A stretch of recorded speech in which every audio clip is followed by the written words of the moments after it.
pričat ću o njoj, tvoju ženu znam, ali nemoj razlog za razvod da dam, pa da muku tvoju na duši imam.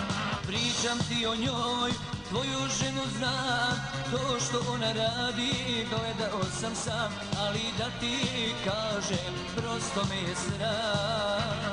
Pripazi je, pripazi, ona vara te, da mogu snimit njene poze, slike bi ti rekle sve.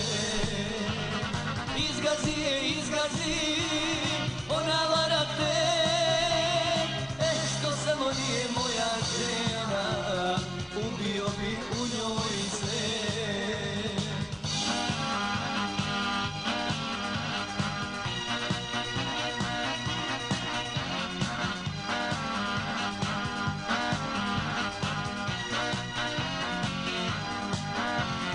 Nisam sreo još ženu sličnu njoj, da švalera ima kao pčela roj. Mislim da ni ona ne zna njihov broj.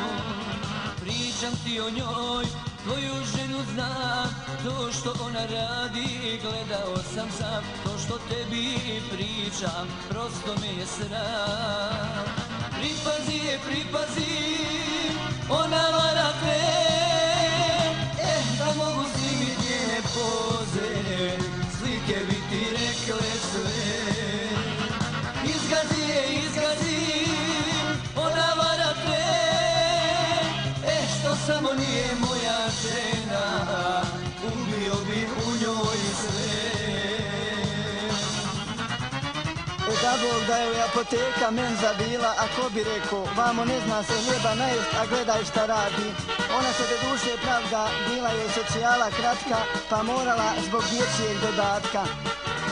Vratila se ovih dana, protjero je švabo, dovela mi dvoje djece, ne zna im se babo.